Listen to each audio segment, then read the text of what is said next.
This conference will now be recorded. Well, hello and welcome to this today's webinar on legal perspectives on use of IoT for autonomous driving. On behalf of AUTOPILOT project, I'd like to thank you all for your attending. I'm your moderator, Joseph Allard, project manager, expert in connectivity and autonomous driving, working for Ertico ITS Europe, a membership association of 120 partners working on ITS, on intelligent transportation systems applications from research, industry, and public authorities. ETICO was created 25 years ago by the European Commission.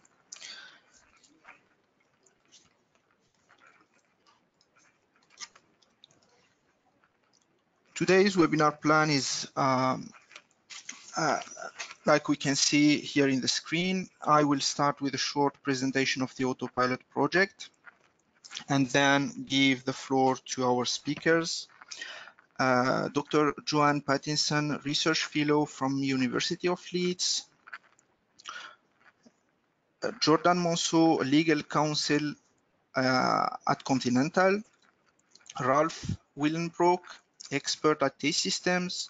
Alejandro Manila, Automotive Cybersecurity Expert from IDIADA. And Adelaide Rossi, Legal Support, Digital and Open Innovation from Unipol. And then we will finish the session with a Q&A where we will answer to your questions. So don't forget that you can submit your questions during the webinar on the questions panel in the right hand of your screen.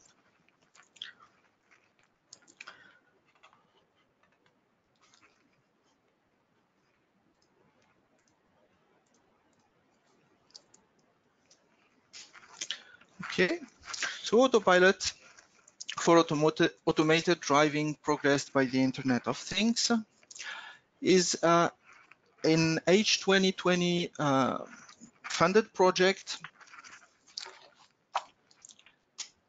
and is about emerging automotive and Internet of Things technologies to move forward automated driving towards a new dimension. And to do so, AUTOPILOT is aiming to enhance the driving environment perception with Internet of Things enabled sensors, foster innovation in automotive, Internet of Things and mobility services, contribute to the development of the IoT standardization and ecosystem, evaluate advanced V2X connectivity technologies. We'll see it based on ITS G5 and 5G technologies, and involve users, public services, business players to assess the IoT socioeconomic benefits for mobility. So AUTOPILOT is relying on 4 building blocks, which are the IoT ecosystem that provides data to the IoT platform using IoT standardized protocols, the IoT platform which creates objects virtually in the system, in the cloud, then the applications which develops the applications using data for the IoT data sources, from the IoT data sources, and then the services that could be seen at the right hand of the screen, for example, automated driving, route optimization, or real-time car sharing, and so on. For the implementation challenges, we have driving modes, urban driving, highway pilot, platooning, and automated valet parking, which are the applications or the scenarios that we are implementing in AUTOPILOT project. And then the IoT-enabled services that subscribes at the day 1 and 1.5 of the ITS platform. that we can see here: vulnerable road user sensing, automated driving, route optimization, and so on. Then for the V2X connectivity that is used in the Autopilot project, we have the ITS G5 technology based on the 802.11p and the LTE V2X based on 4G and 5G technologies. Then we have a conceptual, a functional schema here with the three main technological blocks. The first one is the object that could be, or the sensor that could be an IoT device, example, a smartphone. Then we have an infra or a vehicle that could be a traffic light or a vehicle, and then we have as well the cloud or the vehicle platform, which hosts the services. Then for the key partners, we have 44 partners from 14 countries in Europe, plus South Korea, and 6 pilot sites, 5 in Europe and 1 in South Korea. And for the project, so Autopilot is an H2020 EC funded project of 25 million euros, started at 1st of January 2017 and finishing on the end of this year, 2019. Okay, here we can see the project coordinator, Francois Fischer, colleague of mine, senior manager, innovation and development. And please, if any question, to contact him or myself. Okay. So now giving the floor to Joanne Pattinson. Good morning. From University of Leeds. Good morning, Joanne. Floor is yours. Okay, I'm just... Yeah, I've just gave you the presenter rights.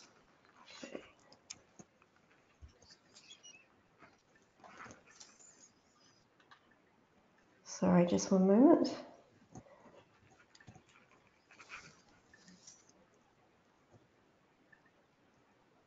Okay, is that sharing? Yes. Yes, wonderful. Okay, good morning, everyone. So yes, my name is Jo Pattinson, and I'm from the Institute for Transport Studies at the University of Leeds here in the UK, and I'm going to be talking to you about the regulation of autonomous vehicles. So starting off, one of the legal challenges is to decide how to regulate the more highly autonomous vehicles. And by that we mean these level 3, 4 and 5 levels of automation. And within the Autopilot project itself, the vehicles that we were deploying at the test sites, they're at this level 4 of automation. So a high level of automation where the vehicles were capable of performing all driving functions under certain conditions. There was always a driver in the vehicle who was able to take over the vehicle if need be. So when we're talking about how to regulate technology, highly autonomous vehicles, they've been proposed as amongst other things, they've been proposed as a solution for reducing collisions on the roads and reducing the number of casualties on the roads. But before this occurs, not only must the technology be state of the art, what we need to address is what standards of safety do we want to have for these highly autonomous vehicles, and what methods of testing do we want to employ? So when considering how to regulate technology, we're really talking about striking a balance, because regulation has the ability to facilitate innovation. However, regulation can also serve to limit technological advancement if the regulation is constructed too tightly with too much finality. So one way to tackle this problem is to adopt an adaptive regulation strategy. And what this is, it's allowing for regulation which incorporates flexibility so that the rules can be changed as the technology changes, and also to reflect any lessons learned. Now, the UNECE, which is the United Nations Economic Commission for Europe, and also Working Party 29, which is the World Forum for the Harmonisation of Vehicle Regulations. This organisation does employ an adaptive regulation strategy because the regulation it creates is flexible, but it also maintains a clear, comprehensible legal framework regarding vehicle certification. And there is a credible link between the work of the UNECE and its impact on safety. So the UNECE is the peak international regulatory body for vehicle safety, and its regulations have had a demonstrable impact upon road safety. The regulatory frameworks introduced by the UNECE, such as headrests, braking systems, automatic retractor, safety belts, these have arguably contributed to the reduction in the number of accidents and fatalities, while the amount of traffic has been steadily increasing. Now, the data obtained by the AUTOPILOT project can help inform the formulation of regulation and policy by, first of all, just assessing the current state of the technology, and does the technology actually do what we need it to do? But it also serves to identify areas of safety relevant to the certification process, which might not have come to the regulator's attention before. So when we're talking about traditional vehicles and classical vehicle standards, these are all still relevant for highly autonomous vehicles. We still need regulation about seat belts and light signalling and performance on wet surfaces, for example.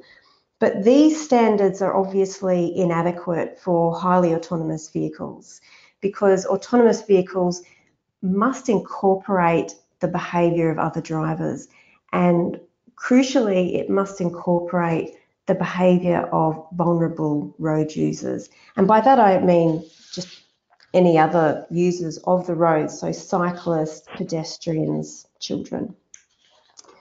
Now, the three-pillar approach, this is a certification approach being regarded as a potential regulatory solution, and this is being considered by the UNECE for highly autonomous vehicles.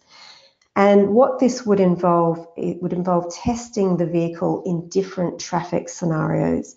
So you'd have your typical traffic scenarios where you have a pedestrian crossing the road, and then your critical traffic scenarios, for example, an obstructed cyclist. And then we have edge case scenarios where you have multiple considerations for the autonomous vehicle to consider, such as a cyclist, a pedestrian, and a car, all at the same time.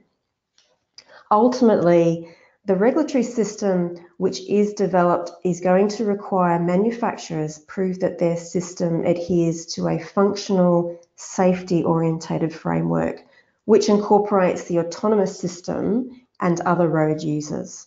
And this certification process, this is an evolving process, and it doesn't just involve UNECE members, but all members of the United Nations.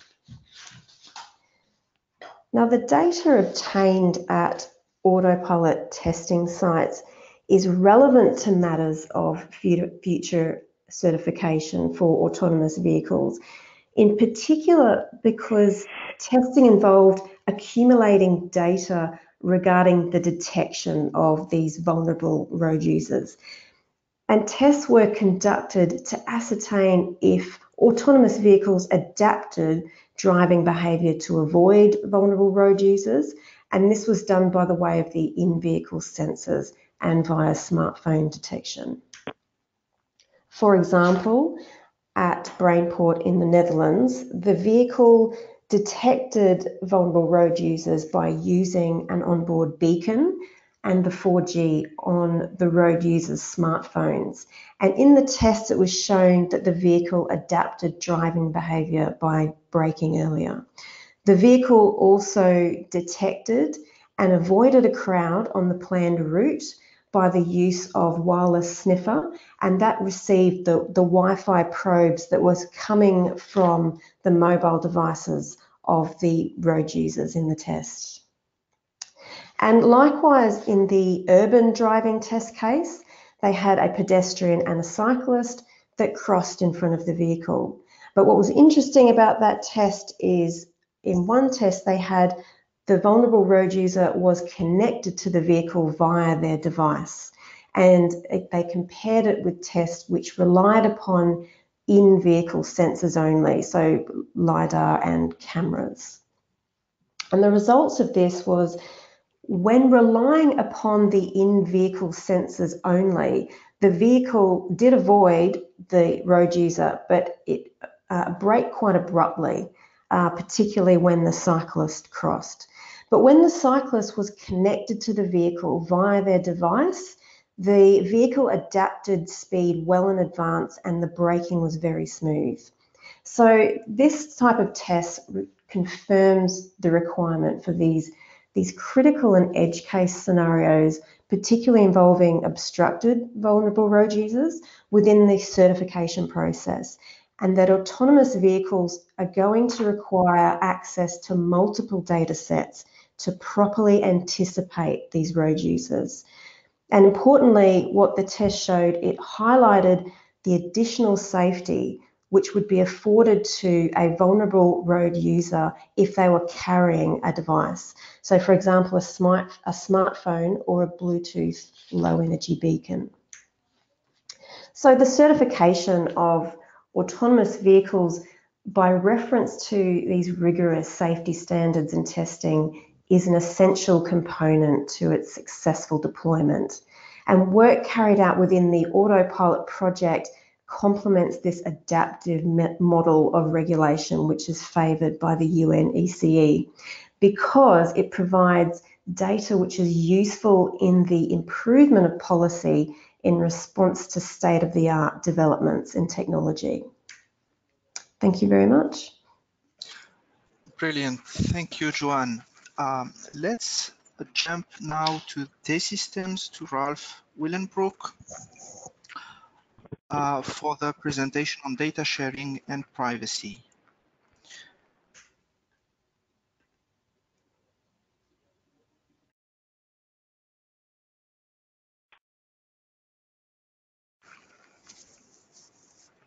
Okay, so I'm moderator now. Yeah. Yes, you have the presenter rights. Okay. Then wait a second. I will go to the first.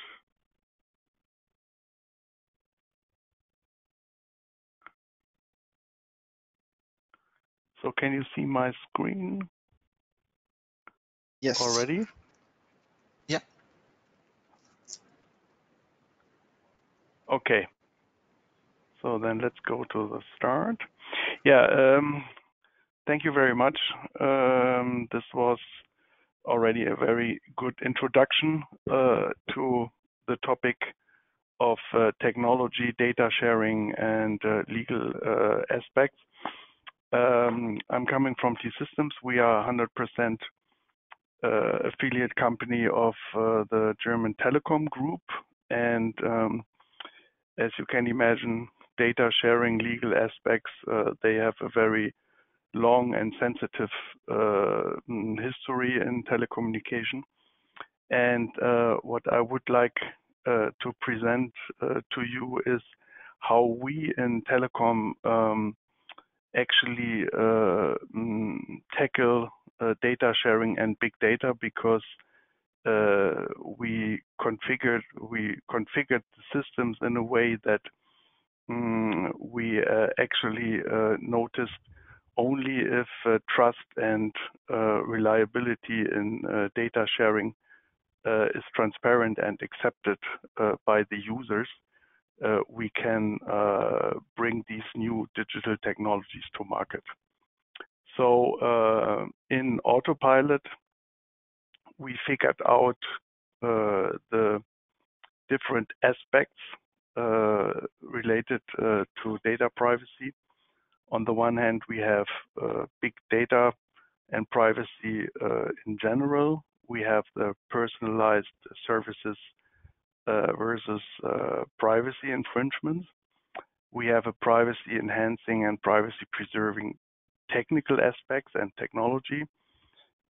We have data-driven insurance, which is also a very important aspect for autonomous driving and automated driving, and some general legal risk and questions. So let's start with the general remark on big data and privacy issues. So with the increasingly big data technologies being rolled out to determine the likelihood of its network components and to support troubleshooting, we introduced several technologies for all our products. So whenever we bring products to the market, we go into the assessment of the technology regarding all legal issues and verifying the purpose behind the processing with the legal aspects being involved. The data then is assessed to eliminate errors and faults, providing an analysis based on pseudonymized data and specific faults reported by customers based on plain data. This all leads to the result: is the data associated with any given individual, and is it assessed in accordance with the written fault? Is the data provided regarding customer-related portion of the local loop? And these are the requirements to assess products and the individual components and privacy aspects in the products. So the big data issue has a close link to telecommunication. And now what we decided after several products were analyzed with regards to data privacy is, in addition to the GDPR regulation, we wanted to ensure a stronger privacy and security assessment process, because being also still 1/3 government controlled, government is the most important shareholder, together with the German government and ministries for telecommunication. We figured out that only a fully transparent process can help us to bring big data and IoT products to market. Otherwise, there will be a lot of mistrust and fear towards these new technologies. And this so-called PSA process, we also took as example for Autopilot components and products to show that the introduction of PSA for all apps, for all technical components, including what was presented earlier in the components of G5, 5G, the connection to the cloud, and so on. They will help to bring users and customers in the future to accept this technology without fear of using them, similar to what we do in many other technologies. And with regards to legal questions and risks, one important issue similar to what you have in technical standards, for example, a TÜV certificate, you also go to their website and you can read as a customer or user when there is a certificate all the technical tests which were assessed. You can repeat them, and only then a certificate really is useful for customers. So the full transparency of the regulation of what you do and what is your data protection you find in the internet. So our legal departments and experts, they published all the testing and the in place PSA process on the internet. Here's the link where you can have a look.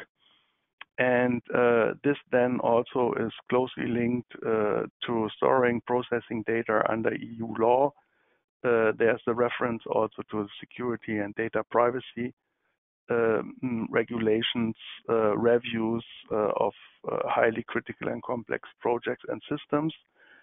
So with this, we intended to have a good data governance, transparency for our customers, but also pave the path for this complex big data and IoT technologies. And in this regard, Autopilot is a very good example how necessary it is to study all the components for their security and data privacy aspects. So with regards to the different technologies, we have here 11 different aspects which have to be studied and addressed, from anonymizing data sources, having no SIM card or email directly linked to a telegram. We have sanitation encryption. We have the aspect of multi-party computation.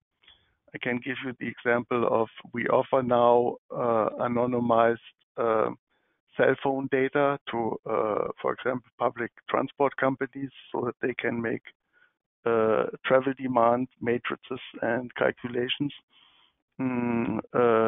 All this is certified by a governmental body, and only if this governmental body accepts the data, telegrams, and format, it can be offered to customers. So this type of control and testing is necessary also for, especially for automated driving things. I think that's a very important part. Accountability, data provenance, transparency, and of course access and portability. Every user and customer should be fully aware of what the technology does. So in case you send data to a server, this should not be a surprise. It should be a decision you took before you accept to use the technology. And these user control aspects, they also refer to autonomous driving. When it comes to data-driven insurance, we go back to the traditional GDPR, and there the customer providing personal data, and especially connected to the automated vehicle, that's personal data, and this personal data always has sensitive aspects which are subject to GDPR. When it comes to the vehicle, we had this also in several projects. Then, of course, it is somehow independent to the driver, to the driver, because not necessarily a driver is the one who registered the vehicle and has a license. So there is some 3D process outside the scope of GDPR, and need to ensure interoperability between data generated by vehicles and infrastructure, and especially smart roads. I think here everything known about video camera, video detection, especially when traffic managers publish this, they are obliged to take out the license plate when they publish the traffic information, so that no license plate can be tracked on the internet by third parties. So these type of things, I think, from infrastructure side, have to be considered.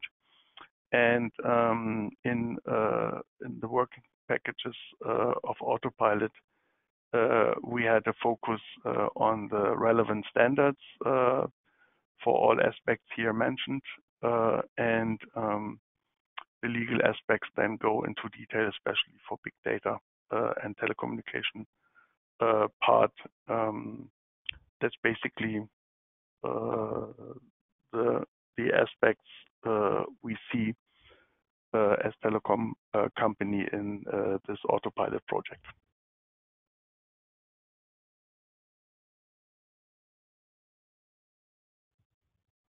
Yeah, Joseph, that's my last slide. Yeah.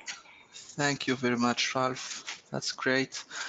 Now we are giving the floor to Alejandro Manila, talking on IoT solutions for AD on cybersecurity. Hi, good morning.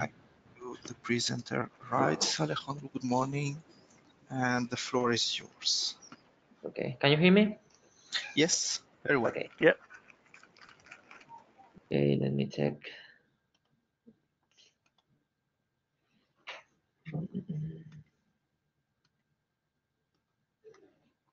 Okay. I think you can see now the slides. Yes. Okay, so I'm Alejandro Manilla. I'm from IDIADA. I'm the responsible of automotive cybersecurity inside the electronic department. And I'll speak a bit about cybersecurity.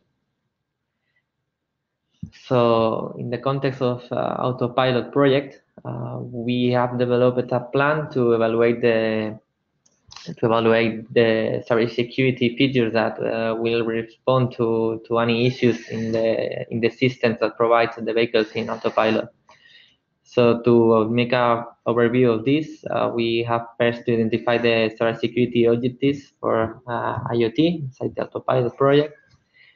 We have methodology to identify the features and a starting plan. Then we have to study all the information that we gathered about the architecture and the system in the system. In the study, we had to take in account. Okay, I'm not sure if I'm updating. You can see the next slide. No, we are just seeing your application, the PowerPoint application. Let me change. Could you maybe make it in full screen? Yeah, I'm going to do it in full screen. Okay. And yes, now now it's it is working. in full screen. Sorry. And in seconds. So we have the study also with the threat analysis risk assessment from the level of point of the architecture to going deep to the device. We have to analyze this to clear a cybersecurity concept, and then in the end we evaluate the results to identify any possible issues in cybersecurity. So what are the objectives for cybersecurity? This is common in cybersecurity, also in IT, not only in automotive. The main three objectives are always confidentiality, integrity, and availability. So accomplishing or reaching these objectives makes the quality always improve in the systems. Since if your system is secure, it will be hard to get attacked by third parties, and you will keep your data and your system safe and secure. So we have a plan to start with the cybersecurity in the AUTOPILOT project. So let's start always with a feature definition. Then you have to initiate the plan. As I told before, you have to make a threat analysis risk assessment, search the concept, and to finalize the final assessment, or maybe known as pen testing, to identify the vulnerabilities and the issues that can be covered in the system. So I'm going to explain a bit more about these steps in the next slides. So let's go first to the methodology of the work plan that starts with the feature definition. And the feature definition is probably the most important step, since it's important to gather all the information about the feature, connectivity features inside the system, and this will be required to start the cybersecurity evaluation of the methodology. We will take a common architecture for the AUTOPILOT project, since we have a lot of pilot sites and a lot of different architectures, and taking a common one that probably makes the sense together with all the others. This architecture will be the one that will be analyzed taking into account all the connectivity features. With connectivity features, we mean all the features that are included in the car, using the IoT platform to improve the autonomous of the vehicle.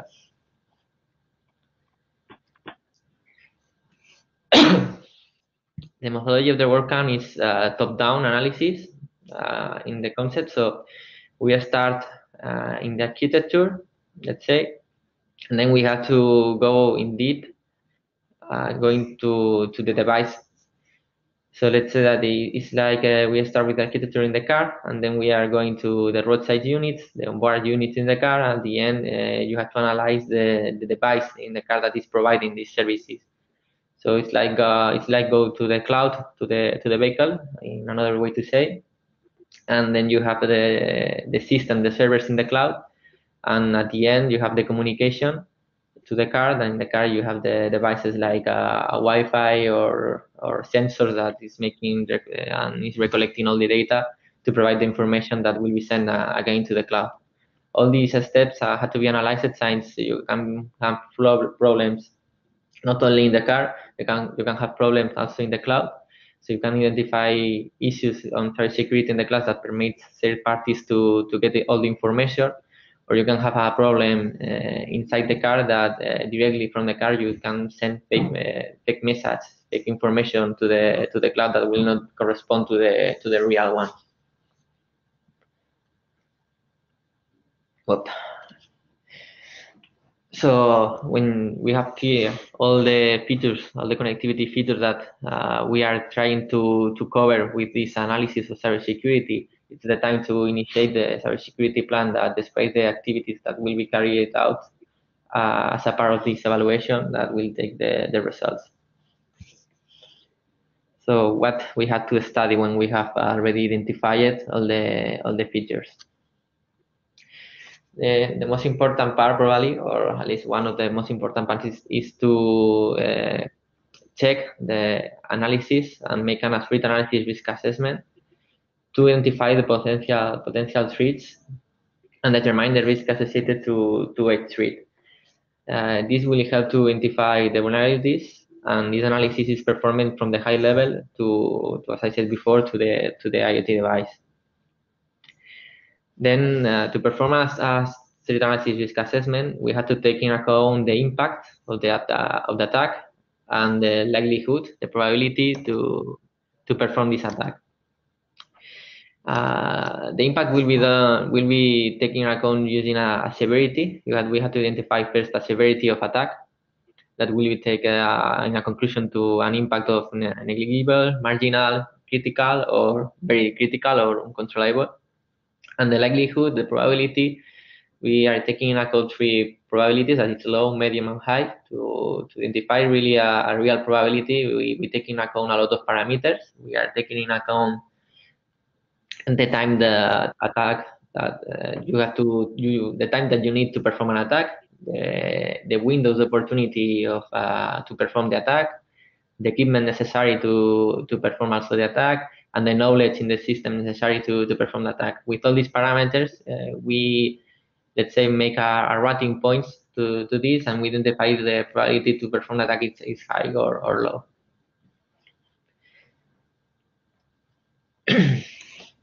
Then with all the information that we extract from the threat analysis risk assessment, we can start with the first concept of the cybersecurity. We identify now the goals. We know what are the highest risk, and with the highest risk, we identify the requirements to start the evaluation, and later in the assessment, see if these potential risks that we identified in the threat analysis are vulnerable or are secure.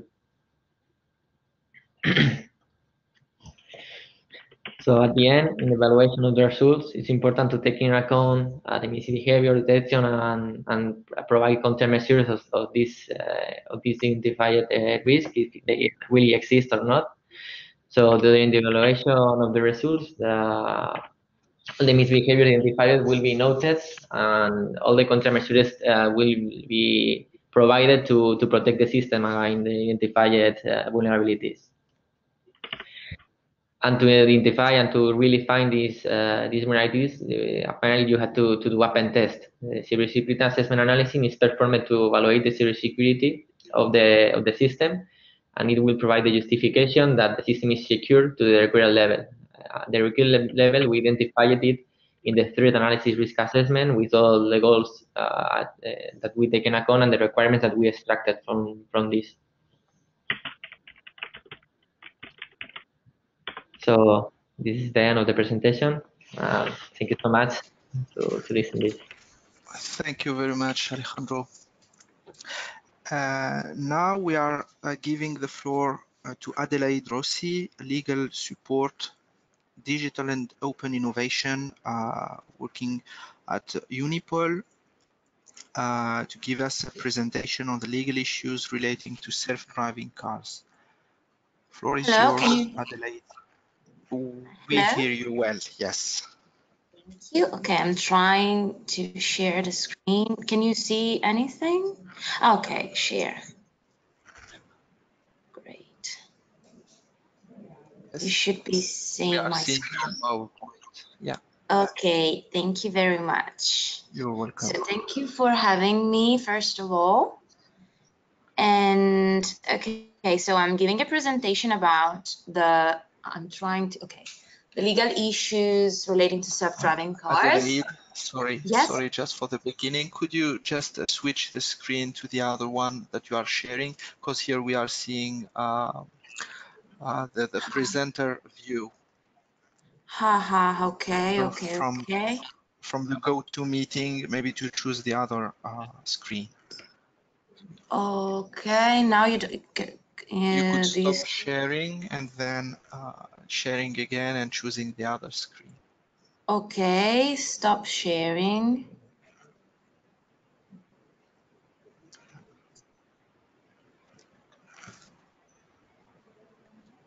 Okay. It should be this one. You see anything? Now your PowerPoint. Okay. Then you could maybe go to the Try to go. Screen. Yeah.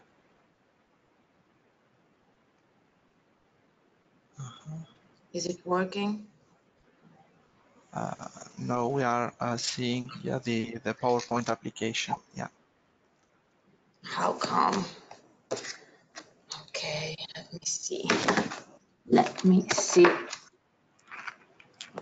Okay. So, sorry. Still nothing, right? We are still seeing your presenter view. How come? Okay. Autopilot. Okay, maybe this one? Okay, let's try this one. Yes. Now we are Okay, seeing. great. Thank you. Okay. Sorry. Yeah. Okay. You are No, not sorry. sharing. Yeah. I'm still not sharing. No. Because it said Yes. it was. Not. Oh. I've seen something and disappeared. And then it Yes. disappeared. Now that works. Now it's Great. here.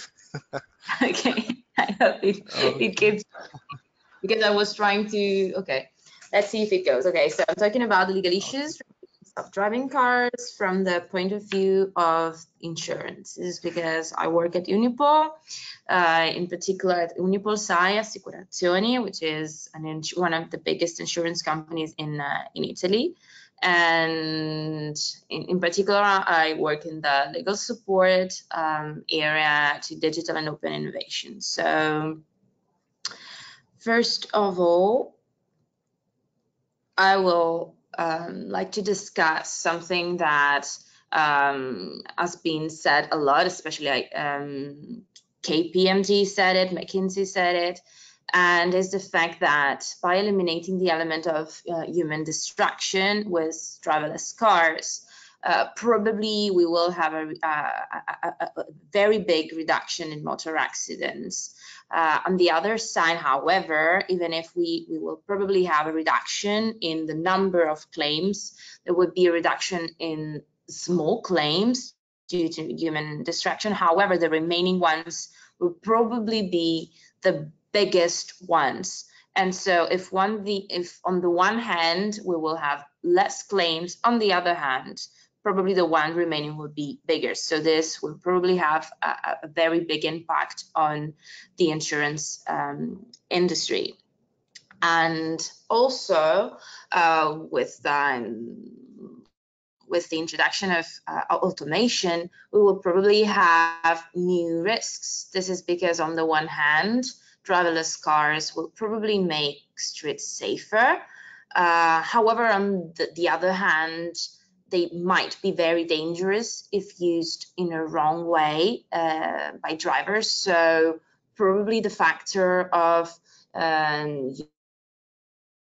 human distraction may still have an impact, because maybe not behavior will be a focal point, but maintenance probably will. And also cybersecurity will probably have a very important role. So new risks related to cybersecurity will have to be taken into account, as technologies associated to driverless cars will introduce new series of risks. For instance, failures of security path, firewall, or failures of updates, satellite failure, manufacturer's operating system failure, or worse, cyber attacks. Most importantly, a fundamental issue with driverless cars will be that of liability. This is because I think that traditional categories of third-party liability will probably have to change, even if not all scholars agree with that, as according to some, traditional third-party liability will still remain. I think that we will probably have to rethink the idea of third-party liability, as depending on the level of automation, probably there will be a different level of what happened, okay, of liability distributed among driver, owner, and manufacturer of the vehicle. So today we are in a situation in which most accidents are caused by drivers, and so insurance is conceived as something that is purchased by the owner or operator of the vehicle. So we have a concept of personal liability. However, in the case of driverless cars, probably liability will shift towards car makers, and so we will probably have an idea of product liability. And okay, so one may wonder, will driverless cars eliminate traditional car insurance? Well, I think that still in the near future, most of car accidents will still occur in traditional mode, even if probably driving habits will change, and for a period of time we'll have an hybrid environment with traditional drivers and driverless cars interacting on the streets. So this, of course, will change the landscape.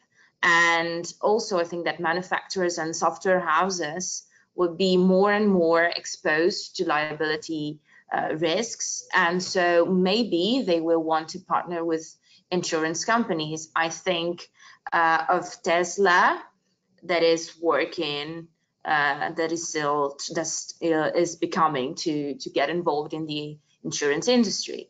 And also it is likely that most fully autonomous vehicles will not be owned by individuals, but by other service providers such as ride-sharing services.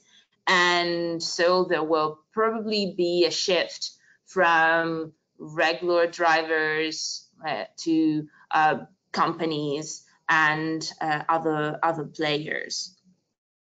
So I think that there will be a change in traditional car insurance as we conceive it. And so insurers will probably have to modify their business structure. And so we will probably have a shift from a structure where we have business to consumer. And so we have a very high number of policyholders, talking about the drivers, and a high number of claims, generally low value. And probably we will have a shift towards a landscape in which we have a way lower number of policyholders, meaning car makers and or software houses, and a drastic decrease probably in the number of claims. However, the ones remaining would probably be the ones that are very, very high in value. So as now motor insurance is based on a B2C model, probably be a shift to B2B2C. And for this reason, I think that regulators, especially in Italy, as we are not very advanced at this point in taking into account the introduction of driverless cars, we probably have to take into account this potential reconfiguration in the insurance industry. And so among the new forms of business that may arise for insurers, there is the one of product liability. So as we have said, that the manufacturers probably will need to insure against potential for, let's see, failures through software bugs or other problems with the production creation of the driverless cars. They will need to insure more and more. And so I think that new forms of insurance, for instance, for product liability will arise. And so we see again the example of Tesla. Also, as cybersecurity, as we have seen in the previous slides, will probably have a very important role. And as cars become more and more automated, probably insurance against cyber risks in general would be more and more common. And also probably there will be a substantial impact also on reinsurance, because as probably driverless cars will shrink the motor insurance risk pool, as there will be less claims, maybe additional reinsurance activity will be seen in the motor market.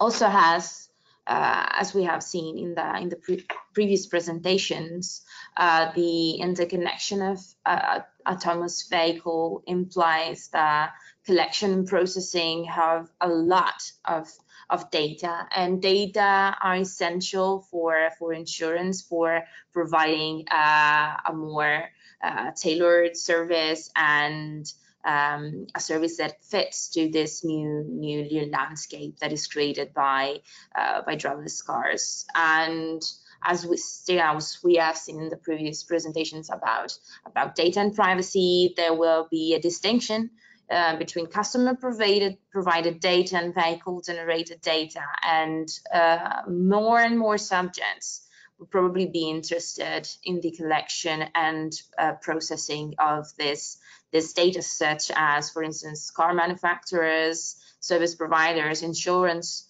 of course, and government as well.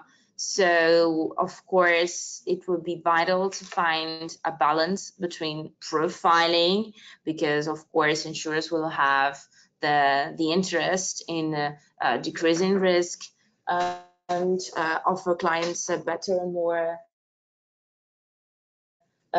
tailored products and data protection on the other hand. So, yes, this was my presentation. Yes. Brilliant, Adelaide. Thank you very much for your presentation. You highlighted very important. You're welcome. You highlighted very important points related to liability, which are so liability, which is a building block for insurance industry. Now we could give the floor to Continental. Jordan, are you with us? Thank you, Adelaide, again.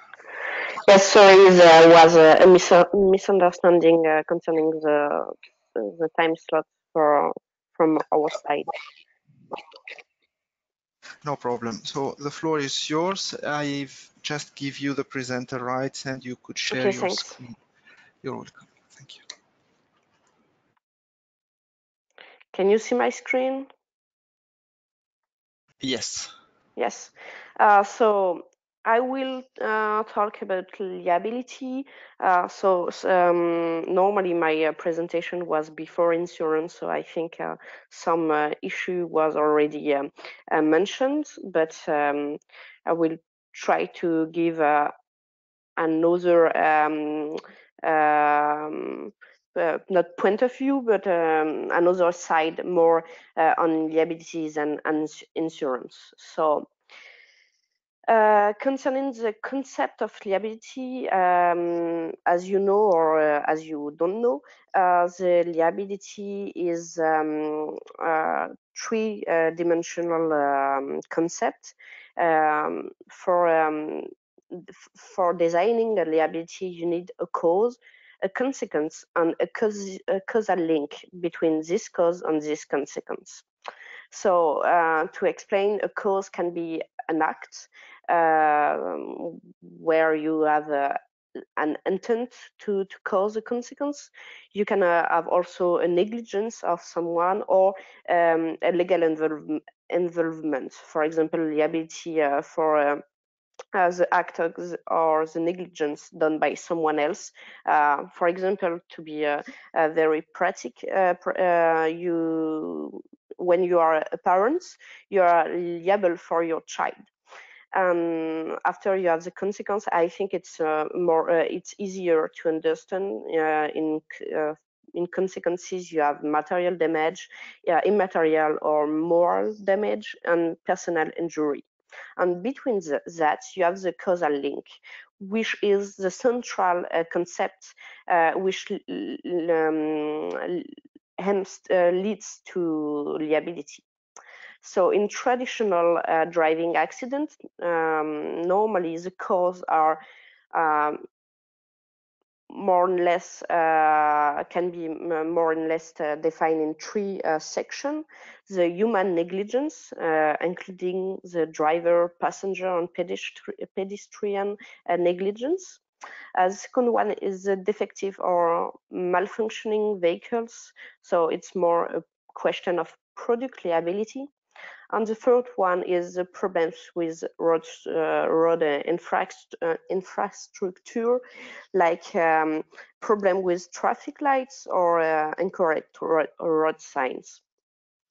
With automated driving, you have more elements on more stakeholders. So as such, the cause are more complex, and the consequences can be plural. So to explain my study, I know it's a big short, so don't worry. I think it's very easy. It's to explain the concept of liability applied to automated driving. If you take the three possible consequences, the material damage, the moral damage, and the personal injury, you can divide that in two categories. The first one is the damage inside of the vehicle, and the second one is outside of the vehicle. And like this, you can find some liability issue. For example, in material damage, you will have all the damage done to a product or a part of the vehicle.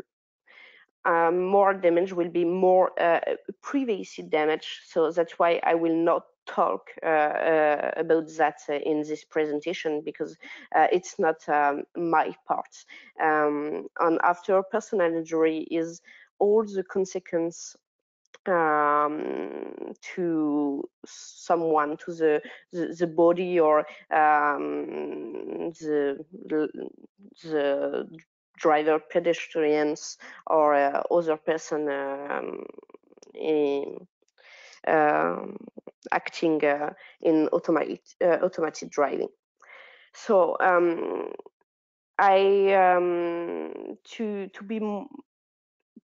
to find a good example in order to explain the liability concept in automated driving, and to try to analyze the result of our questionnaire, I identified two use cases.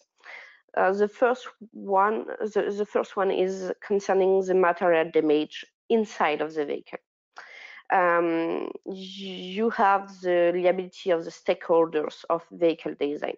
It's not a new issue in car accidents, but it's more complex than before, because you have more actors. That is a very important point in automated driving, because you have not only the driver and the manufacturer, you have the driver, the user, the connectivity provider, the infrastructure provider. You have a very plural liabilities in this case. And the second use case is concerning personal injury, but outside of the vehicle. So in this case, it's concerning the artificial intelligence, the automated system itself, and the liability of this automated system in the decision-making process. That is a new issue. That is why I think it's interesting to have these two use cases. One is not new, but more complex, and one is new. So in the first use case, the material damage caused to product embedded or connected to the vehicle by stakeholders of vehicle design. Sorry. We have a plurality of stakeholders. For example, automaker, connectivity service provider, or mobility service provider. Some problems can already be underlined. For example, the product liability, I think it's the easiest problem we can see, and you will have this distinction between manufacturing defect and design defect will leads to a different liability to the automaker, or to the designer, or the connectivity service provider. And after, you have a second very obvious problem. It's the IoT liability, with the distinction with software and connectivity, with the tool itself and the mean of communication. So in this use case, I will analyze the results of our survey. You can see very easily in this survey that the automaker's liability is considered by people like a major liability for general equipment failure and equal liability for all other problems. Connectivity and mobility service provider liability have a major liability for breakdown data integrity, and I think it's quite obvious, but it's the main point of view of people of the survey. And for a driver on users liability, it's for my part, it's very surprising, but there is no major liability in this case. It's sometimes equal liability in other case, but it's very low. Oh, sorry. Yeah. So I try to analyze this result in order to find solution. The first is the necessity to delineate each liability into the contract signed between all the actors involved in vehicle design. Because we need to reverberate liabilities for the chain of responsibility. For example, the driver can go to the original equipment manufacturer, etc., etc. Even if the presentation is already done, I think insurance is also a very important issue concerning this case, because it can be not a solution, but a way to anticipate or to prevent some risk concerning this problem. So the second case is personal injury caused to people around the vehicle by artificial intelligence decision-making process. So in this case, the problem is to understand the role of artificial intelligence in automated driving and the relation of automated system with the driver. We can have three different situations. The first one is when the artificial intelligence is only a passive support of the driver, and all decision. I'm sorry, I have a. And all decisions are made by the driver itself. It's more or less the case today. The automated system is only or more or less just a passive support of the driver, and it's same as before. The second situation is already more complex. It's the case when artificial intelligence is an active support of the driver, and the decisions can be made by the driver or the artificial intelligence.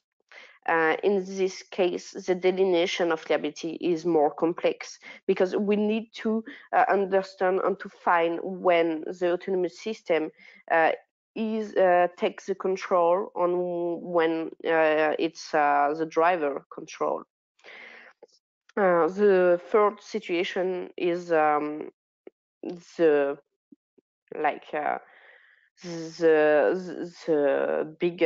main problem for automated driving. It's when the artificial intelligence becomes drivers and the driver becomes only a passenger. In this situation, we have a new question concerning the responsibility of artificial intelligence itself. because the decision is done by the artificial intelligence, but the development of the artificial intelligence is made by a human. It's the developer. The artificial intelligence can have a machine learning process or system. And in this case, the learning, the teaching of the artificial intelligence is made by the driver's behavior or the passenger user behaviors. So in this case, the responsibility of artificial intelligence itself is not so easy as than we can expect. So the main question, I think, it's to know how far will the autonomous system be completely representative of the driver or the developer in case of the development. In this case, we can have also a new problem for automated driving. It's a case of a share fleet of a company when we have a different a plurality of drivers or user, and we have also a new stakeholder with the fleet operator.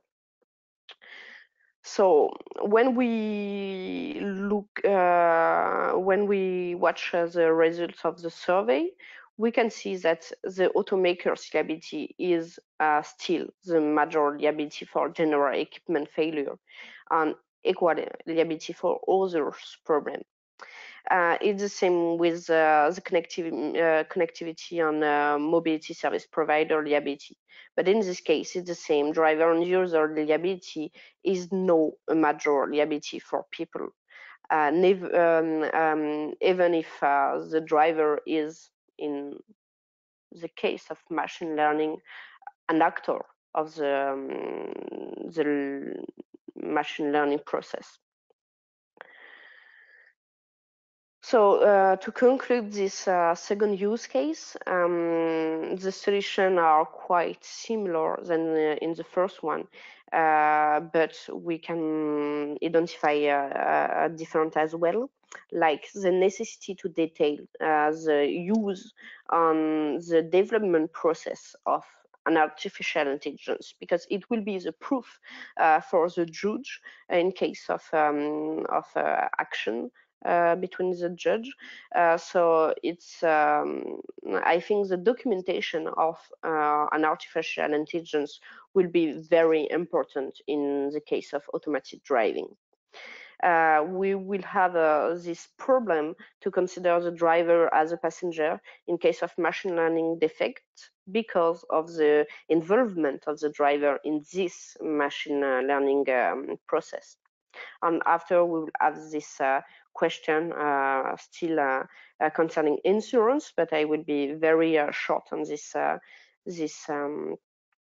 this part because it's already done by Mrs. Rossi. It was my conclusion to introduce this question of insurance, but I think it's not very important now because this presentation was already done. So thank you very much for your attention. Thank you very much, Jordan, for your presentation. We are arriving to the end of the presentations of our speakers, and we could start right now by the question and answer session. I will give the hand to each of our speakers to ask their questions to the other speakers and discuss about this interesting topic of legal issues of using Internet of Things for autonomous driving. I will start with you, Adelaide, as you have the mind fresh when you presented your presentation first and related to the liability, and then having Jordan presenting liability as well. So maybe some fresh questions are still in mind. Yes, I Well, I'm curious to know what's your then personal opinion, like in terms of what should insurers do, like create new products or adapt the products they already have? I don't know, I'm curious. For insurance? Yes. Um, in terms of liability, the new forms of liabilities. Yeah, I think we have already for France, of course, because I know the French law and the French insurance, and maybe in other countries it's quite different.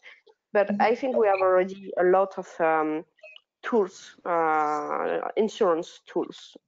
So, in my opinion, automated driving is a new vision or concept, but we can adapt our tools to this new product or to this new environment. So, I'm not very.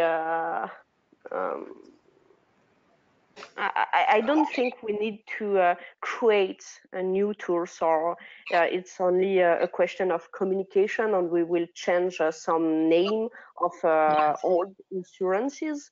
But we have already a very good insurance tools in order to find a solution for automated driving.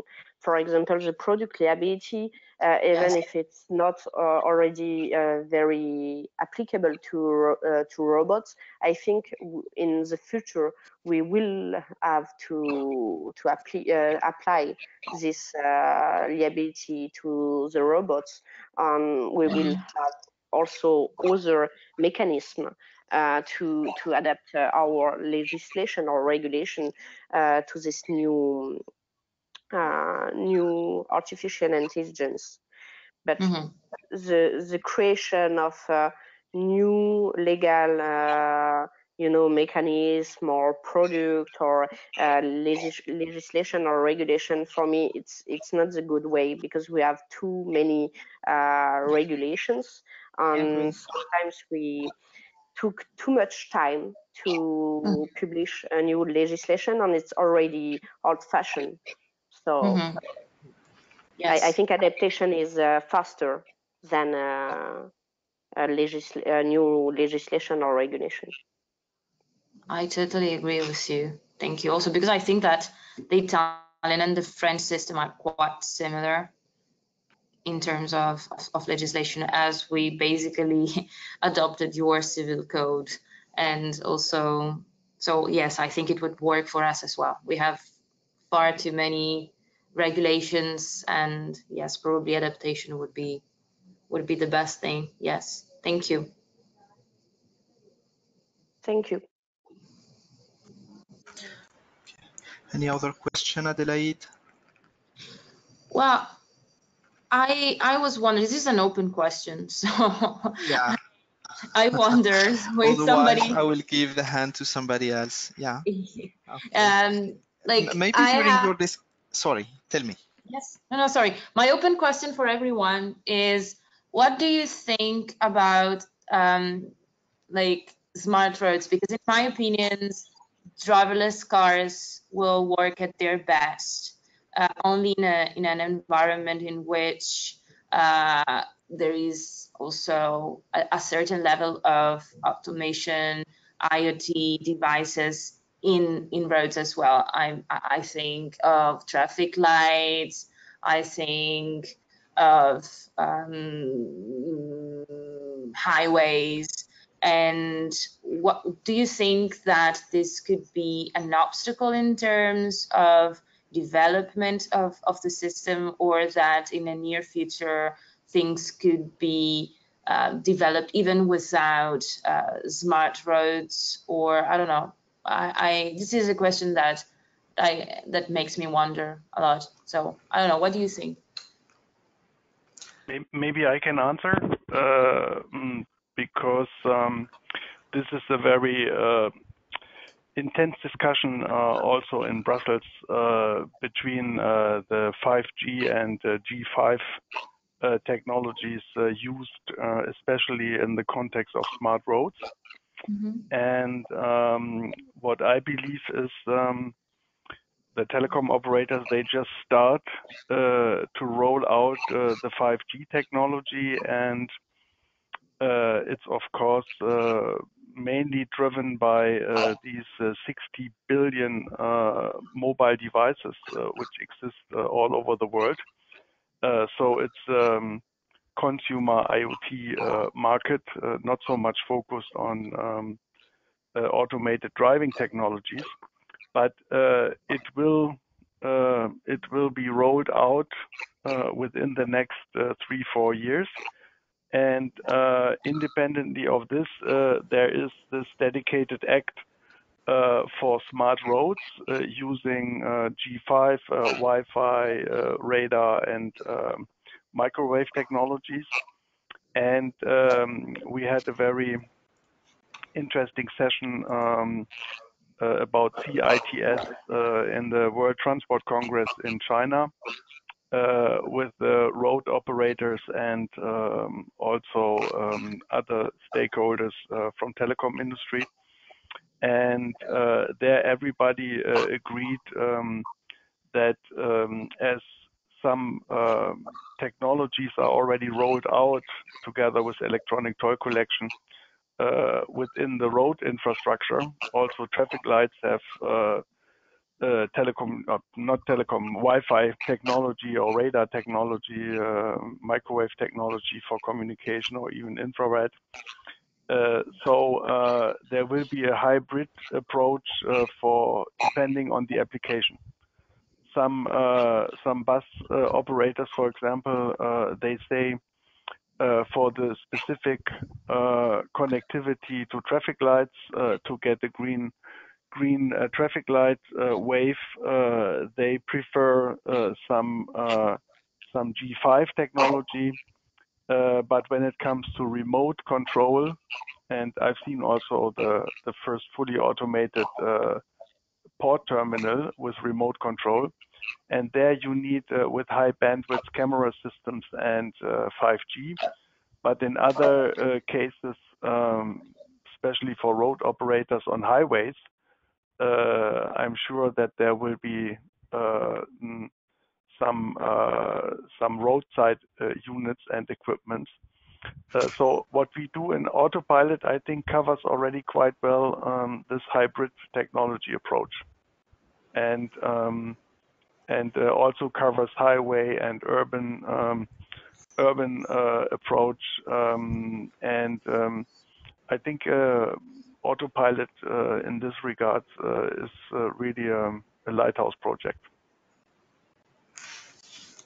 Thank you. Thank you both, Adelaide and Ralph. Maybe to add a quick my overview here on your question, Adelaide. In a high level view, I think that to make smart mobility a reality in Europe and in all over the world, this could be seen like an hand-in-hand closed circle where the actors will be the law authorities, the public authorities, the technology makers, the infrastructure providers, and in the center of this circle we will have the user of the smart mobility. So, for example, to make it concrete, we have pilot sites in Autopilot where we are experimenting IoT-based autonomous driving, means automated driving used or enhanced by data coming from the IoT devices.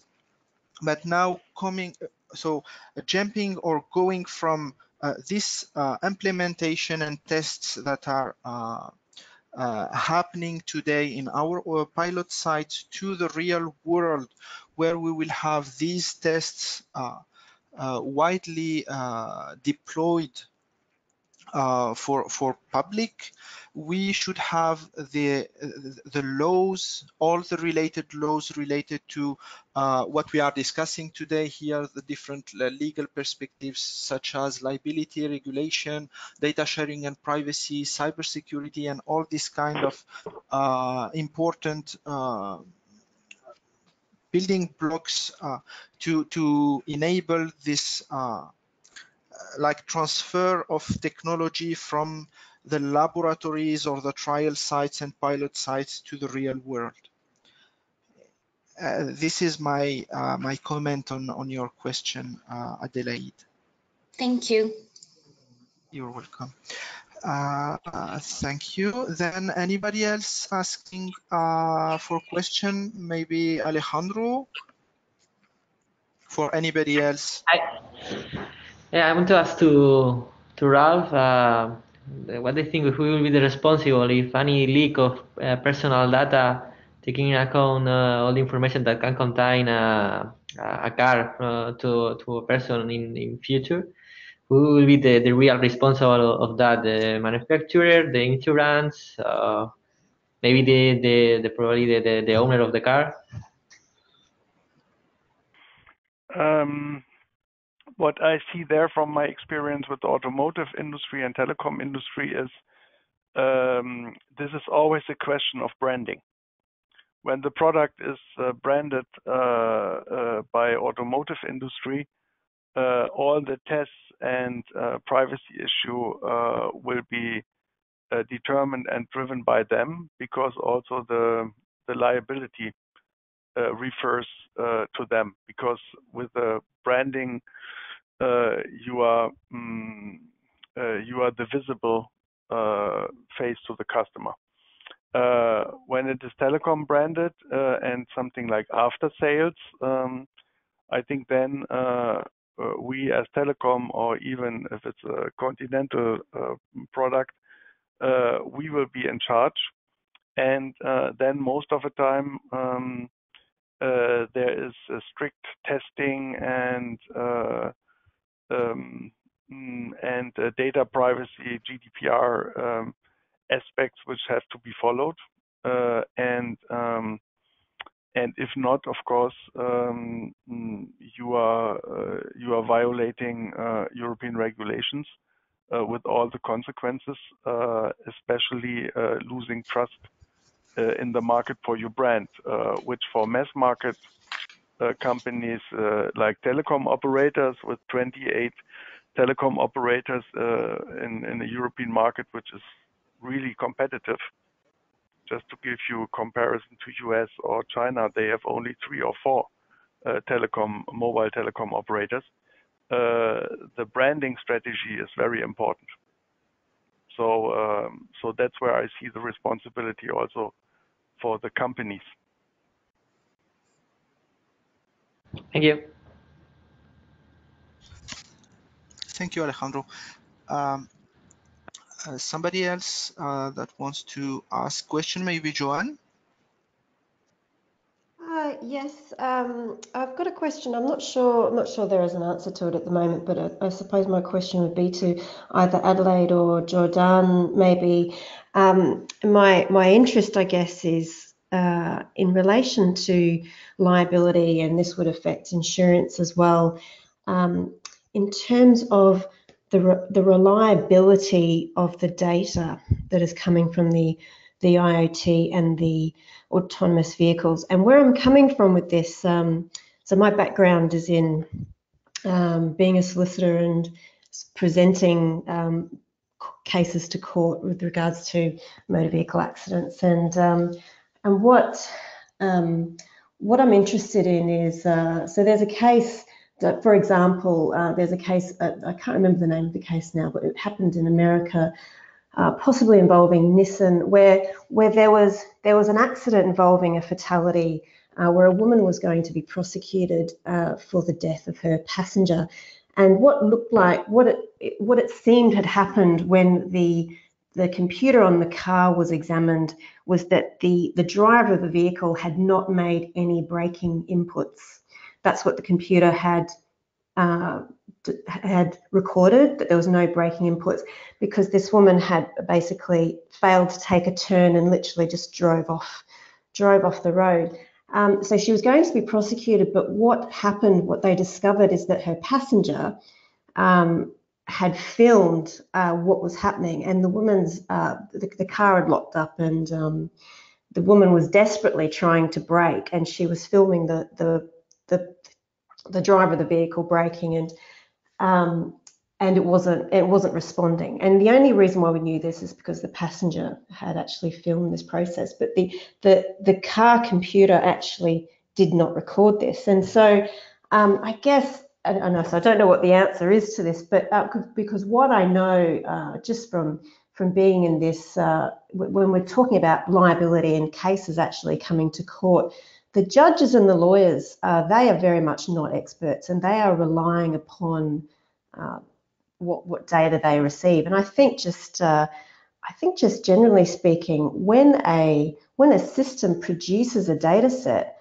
we tend to just believe what it says and trust that it's accurate. And where this concerns me, when we're talking about this hybrid situation where we've got not completely autonomous vehicles, but maybe where we've got level 4 vehicles, level 3 vehicles driving around, also in conjunction with maybe non-automated vehicles, when we're in this dual situation where it's not 100% autonomous vehicles, when there are humans involved, the reliability of this data is very important, where this data can point the finger at human liability.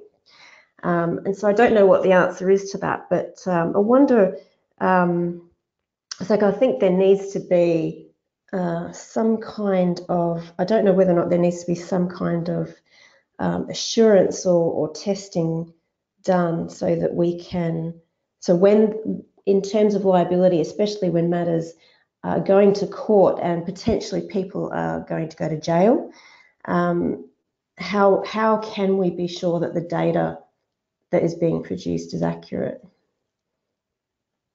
I think I agree with all you said. I think the question is the access to the data for the judge. It's the main question. It's to know when we can access to the data, on in which case, which data will be used by the judge.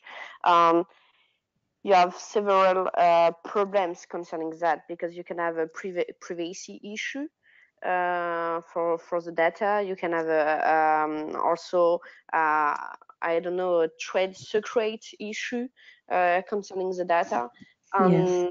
I think we cannot have one answer to this question, because it will depend of the situation of the country, because in different countries the judge will not have exactly the same power or the same tools in order to ask the access to the data. But the access to the data or to the documentation, to the explanation of how is used the vehicle, or how is design the vehicle, will be more important, and will be maybe one of the requirements for the future insurance. But Yes. I know it's not an answer, but it's maybe a way to avoid this problem to access to the data. It's the case the data is a requirement to insure your vehicle, or to insure to the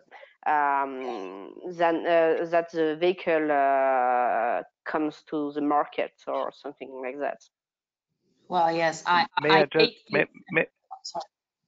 Yeah, go ahead. No. As you mentioned insurance, I just say that In terms of black boxes, there are already privacy issues. I mean, if you agree to install a black box, then of course you agree on the fact that you will provide data to your insurance for this and that and that. And so insurance on this point of view is already addressing the issue of privacy. But I think that also in this, this is a very interesting also because I think that I don't know if it's the same in your country, but in Italy, when you have this kind of information, this kind of data, the judge does not rely only on what the machine says, on what the car says, on what the IoT device says, but the judge always has the power to say, well, I'm not fully convinced, I need more proof, I need more evidence, I need more elements to decide. So we are very careful in our system when it comes to judging this kind of data, this kind of information. So it's always up to the judge, and especially in terms of black boxes of this kind of IoT devices, there is regulation to come. They are working. Our parliament is working on regulation on the issue. So there is no specific regulation yet at the moment, but they are working on it because it's especially on the legal value of this kind of data when it comes to judgments. So yeah, I totally agree, but maybe my point was just to say that maybe the quantity of data and the quality of the data can can increase, and the judge will be obliged to follow this, because for the moment I think that the quantity of data is not enough to. Oh yes, I agree. Yeah, so that's only my point, but I totally agree with you. But you were discussing a very important point, which is access to data from a legal perspective. If there's a trial where the judge needs access to the data, then you come exactly to the point that different countries have different laws and regulations to give access, for example, to the police to data. And just to give you one case, because we are the operator of the electronic toll collect system, where you have on the bridges camera systems, and in the contract with the government, the traffic ministry, all information about license plate is immediately deleted. So there's no information about the license plate anymore available. And when there was a case of murder on the highway with a truck driver, they wanted to use this as a proof, and the other Department of Justice could not get the data because the Ministry of Transportation had the regulation to delete all data immediately. And I think this is exactly what you were just discussing: access to data, regulation for access to data, and then who is allowed to access this data. And I'm sure this, I also know this from German Ministry of Justice discussing automated driving. We had one discussion. They are working on this for Germany, and then probably then comes also an international aspect. I think there's really a demand on defining this properly and to have the different cases which might come up in the future. Yes, thank you. Yes, so yes, I can see it would be potentially, it's a domestic issue, isn't it? But you're quite right that different countries deal with this differently. And in terms of if you were to access data, in terms of if you're a solicitor in court, yes, you could engage an expert to look at that data. But yes, there are different whether or not you could get your hands on that data is another issue. So yes, thank you very much. And I know, and I had a colleague in Frankfurt. You know, all telecom employees, they have different labels of access to data when it comes to data privacy. And for example, to be able to get data for the prosecutor, you need a certain level of authorization inside telecom. You make a test and police requirement, whatever. And I think that's for telephone data, and I think this will also maybe come up for sensitive car data, camera data on the street. Who is actually allowed to access this data and to use it, not to abuse it. Yes. To say this way. That's I think there really regulation is needed, because these are all new topics. IoT and digital transformation, they bring completely new setups of data sharing. Yes, thank you. Thank you for the interesting discussions. Any other question from the attendees? Otherwise, that gives me. I have one to Continental also. What is your experience for the branding issue? I think most of the time you will see an OEM brand like Volkswagen, Mercedes, whatever, but you have also after-sales products. Do you think, do you see in the future more, especially when it comes to liability, more responsibility for the suppliers, or do you think that the OEMs will be the business owner and product owner also with regards to liability? I think we will always have a chain of responsibility. But for the driver, the user, the owner of the vehicle, the only responsible will be the OM. But it's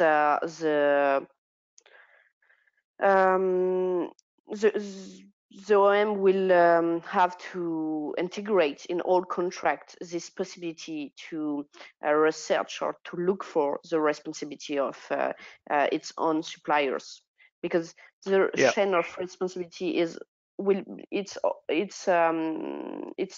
now already like this, but in the future it will be maybe more complex, but it will be exactly the same mechanisms as the driver or the owner of the vehicle will shoot the manufacturer, the automaker, and after the automaker will shoot the involved, the supplier involved in this car accident or in this product defect.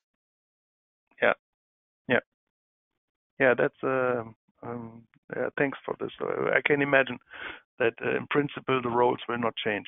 It's just more complex. Yeah, I don't think it will change, but we never know, because sometimes the regulation can apply a new,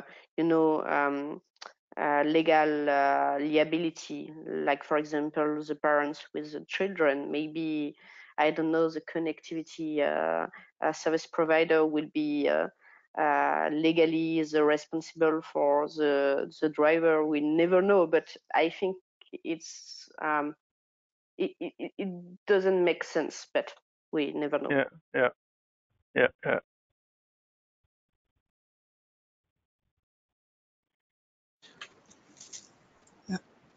Thank you. This gives me maybe the opportunity to ask one or two questions. So questions related to cybersecurity and privacy. So I address my question to Alejandro and to you, Ralph, and Romina as well, as you are attending this meeting. So how about misbehavior detection and countermeasures? Because today, when we talk about cybersecurity, anonymization of the data, privacy, ensuring the privacy of data, we could see it from the technical point of view as what is defined technically is um, um, are technologies avoiding having some attacks. For example, how to encrypt a data, how to secure communication from one point to another. And then talking about the misbehavior detection is how to go around this, the complete solution, the complete entities, saying that now I will detect if somebody is trying to harm the system or cause some effect and negative effects to the system. So how about the question quickly, how about the misbehavior detection and the countermeasures when these attacks are detected? Okay. So when we're speaking about the misbehavior detection and the countermeasure, we are speaking about to provide security solutions to avoid these attacks that can be really or performed with success. So, for example, to give you an example, you speak about encryption. At the moment, in cars, it's, let's say, a bit hard to apply encryption since the protocol of communication, the CAN bus of the vehicle, is not prepared. It's not prepared to support and to maintain all the processor, all the information that you need to pass in the communication protocol when it's encrypted. So it is necessary also to start to use Ethernet, for example, in some of the communication inside the car, and also apply hardware security modules in the ECUs to encrypt and decrypt the files in the ECUs. If you are not applying a hardware security module, probably the microprocessor wouldn't be enough. Let's say we don't have enough power or computational power to perform this encryption and decryption. I can give you another examples like attacks that can be performed directly to a connectivity vector like a GPS, when you can spoof the signal and you can fake the real position and tell the car that is in another way, in another position that is not really the one that is in the map. So this a lot of time is caused about the bad implementation of the GPS, because the chip of the GPS is cheaper and it's not the OEM sometimes wants to avoid the cost, and they are implementing cheaper chips, and also they are not applying let's say a correction using the Wi-Fi or using the other system like Iraglonas or something like that real check if the position is the correct one or not. So there are a lot of things that are, at the moment can be attacked, but there are already existing technology to protect them and to avoid the attack to become successful.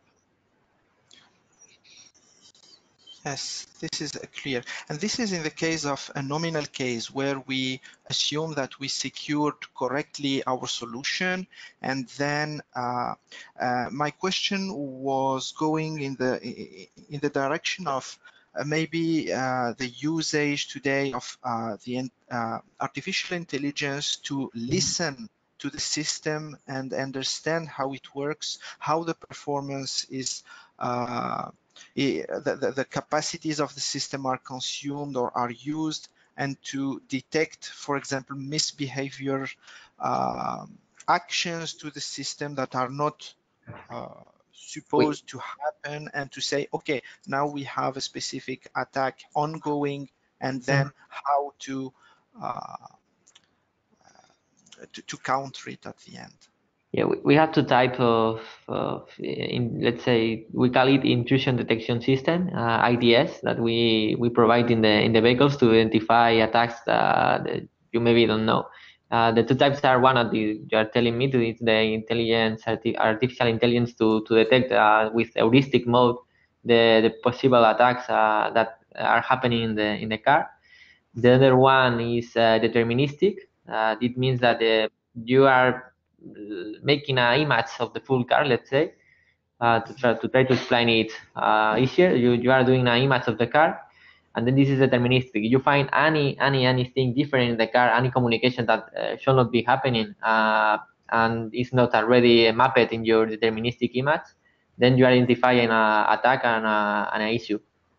So there are these two ways. One is deterministic, that is always is different, is a vulnerability, and the other one is heuristic, that you are trying to identify the common attacks, the type of attacks that you already know, and you identify it this behavior with this heuristic mode. Okay, clear. Thank you. Yes, any comment from anybody else? Otherwise, we are arriving to the end of this public webinar. So please join me all to thank our speakers here today. Dr. Joanne Pattinson from University of Leeds, Jordan Monceau from Continental, Ralph Willem Broek, and Romina Quarenta from T-Systems, Alejandro Manila and Jordi Pont and Daniel Gomez from AP+, Idiada, and of course Adelaide Rossi from Unipol. And on behalf of Autopilot project, I'd like to thank you all for attending.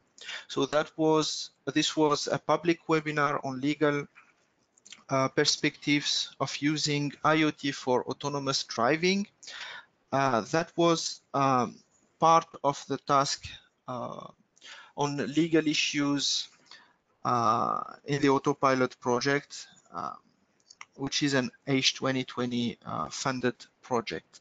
So thank you everyone here. I'm counting on this recorded webinar to continue on the questions and answers on professional social networks. So thank you everybody, and see you soon. Goodbye.